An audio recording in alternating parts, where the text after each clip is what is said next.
जब आपका स्नान नहीं हुआ, आप बगीचे में गए हो, आज्ञा लेकर किसी के वृक्ष से पुष्प ले रहे हो, किसी टाली से पुष्प ले रहे हो, तो उसके मालिक से आपने पूछकर उस पुष्प को आपने तोड़ लिया, भगवान को समर्पित कर दिया। और यदि वही पुष्प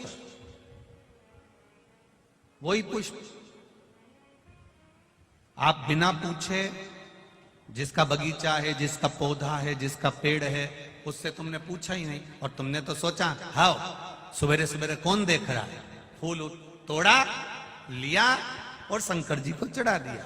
तो शिव महापुराण की कथा कहती है ये पुण्यता का कार्य नहीं है, यह पाप कर्म की शुरुआत हो जाती है, इसमें सुख का अनुभव नहीं होता।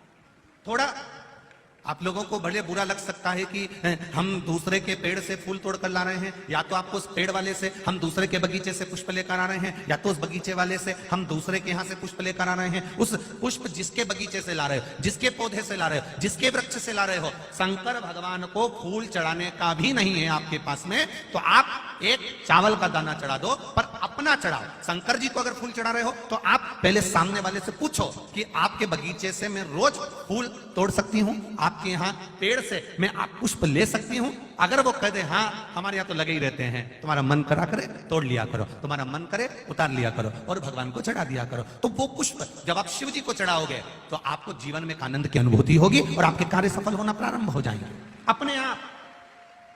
पर यदि हमने चोरी कर चुपचाप से जाकर पुष्प को चुरा लिया, बगीचे से निकाल लिया, और तुमने सोचा मैं भगवान का श्रृंगार करूंगी, मैं भगवान को सजाऊंगी, मैं भगवान का अलौकिक श्रृंगार करूंगी, तो उसमें पुण्यता का भाग नहीं आता महाराज, उसमें सुख का अनुभव नहीं होता है, उसमें आनंद का अनुभव नहीं।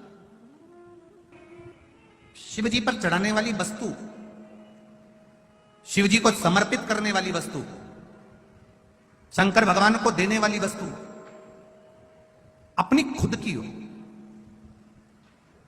पहले के लोग क्या करते थे, मंदिर जाते थे, मंदिर का ही जल भरकर शिव जी को चढ़ा देते थे। अब आप लोग मंदिर का जल लेते हो क्या? बोलो बोलो, जम के बोलो जरा। नहीं लेते। कहां से लेकर जाते हो? अपने अपने घर से लेकर। कारण क्या है? वास्तु दोष होता है तो घर में होता है, पितृ दोष होता है तो घर में होता है, काल सर्प दोष होता है तो घर में होता है। घर के हंडे में से, मटके में से, परिंडे में से जब हम एक लोटा जल लेकर जाते हैं और शिव जी को समर्पित करते हैं तो अपने घर के सारे दोष अपने आप समाप्त हो जाते हैं, केवल जल समर्पित कर देने पर, केवल जल चढ़ा देने पर सारे दोष मिट जाते हैं, सारे दोष। भगवान शिव ओगड़दानी, त्रिकालदर्शी, कैलाशी, अविनाशी, मेरा देव अधिदेव महादेव, करुणा करने वाला। फूल पंच पुष्प, शिव महापुराण की कथा है। फूल चढ़ाने से पहले फूल चढ़ाने का तरीका आना चाहिए। फूल चढ़ाने से पहले कौन से पुष्प आप देने जा रहे हो, वो फूल कहां से लेकर आए हो, उसका तरीका आना चाहिए। भले आपके पास में पुष्प नहीं है, आपने मंदिर कई पुष्प चढ़ाया, तो उसका भी तरीका आना चाहिए। कोई जरूरी नहीं है कि आप नए नए भजन का निर्माण करोगे। आप दूसरे का भी अगर भजन गा रहे हो तो उसको भी गाने का तरीका होना चाहिए।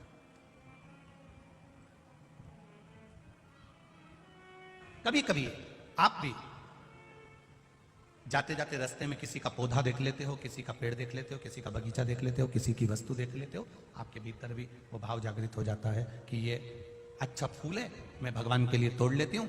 अभी नवरात्रे चल रहे हैं, लाल कलर का वो फूल होता है ना, तो लोग किसी के भी पेड़ से, किसी के भी बगीचे से, किसी के यहां से भी तोड़ कर ले आते हैं, देवी जी को चढ़ा देते हैं, बड़े प्रेम से पल्लू वल्लू लेके खुश होके। तुम सोचती हो कि देवी मैया प्रसन्न होगी, देवी जी कह रही है अरे वो चोटी, बताओ, दूसरे के घर का चुरा कर लिया, दूसरे के घर का उठा कर लिया, दूसरे का सामान लेकर आ गई और चढ़ा कर कह रही है कि मैंने भगवान का पूजन कर दिया, भगवान की आराधना कर दी, भगवान की सेवा कर दी।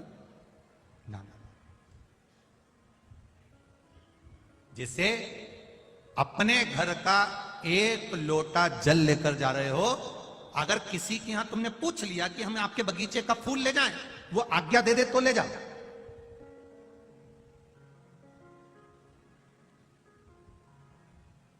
वो आज्ञा दे, लेकर जाओ। आज्ञा होने के बाद में फूल शिव जी को चढ़ा रहे हो तो वायु पुराण कहती है, वायु पुराण वर्णन करती है। आप लोगों को तो मालूम होगा, आप लोग क्योंकि सब कोटेश्वर के पास के हो तो आप लोगों के तो स्मरण में होगा कि शंकर भगवान को या देवताओं को जो पुष्प चढ़ता है, उस फूल को अगर कोई पेड़ पे से, डाली पे से तोड़ा जाता है तो नहाकर नहीं तोड़ते। भगवान को चढ़ने वाले पुष्प को बिना नहाए तोड़ा जाता है, नहाकर पुष्प नहीं तोड़ा जाता। कितने लोग हैं जो बगीचे से फूल तोड़ते होंगे तो नहा के तोड़ लेते होंगे, और कितने लोग हैं जो बगीचे से पुष्प तोड़ते हैं तो सुबह सुबह उठे, मंजन आदि करा, हाथ पैर धोया, बगीचे में गए, डाली पे से फूल तोड़े और भगवान को समर्पित करे। वायु पुराण, वायु पुराण का शब्द करा है, भगवान को समर्पित होने वाले पुष्प जब आप तोड़ते हैं, लेकर आते हैं, और पुष्प का एक नियम है, पुष्प धोया भी नहीं जाता, पुष्प को पानी में धोते नहीं, जैसा डाली से मिला है बस उसको लिया, रख दिया। जब आप पूजन करने के लिए बैठे और पूजन के समय पर उस पुष्प को तुमने उठाकर भगवान को समर्पित किया, भगवान को चढ़ाया, भगवान को समर्पित करना प्रारंभ करा। अब आप लोग कहेंगे गुरुजी शरीर बासी है, शरीर हमारा, बताओ हम स्नान करे नहीं है और स्नान नहीं करे और फूल तोड़ लिया तो वो फूल अशुद्ध नहीं हो गया? वो फूल शुद्ध ही नहीं हुआ। वायु पुराण कर रही है, वायु पुराण वर्णन कर रही है, भगवान को चढ़ने वाला पुष्प जब हम डाली पे से उतार कर लेकर आते हैं और लाकर हम भगवान के पास में कहीं स्थान पर रख देते हैं, और स्नान करने के बाद जब हम शंकर भगवान को याद, कोई भी, राम जी को, कृष्ण जी को, ठाकुर जी को, देवी जी को वो पुष्प जब समर्पित करते हैं तो उससे ना जाने कितने कितने दोष हमारे जीवन के समाप्त हो जाते हैं। ये वायु पुराण वर्णन कर, ना जाने कितने कितने दोष हमारे समाप्त हो जाते हैं। ये वायु पुराण कर, ये वायु पुराण।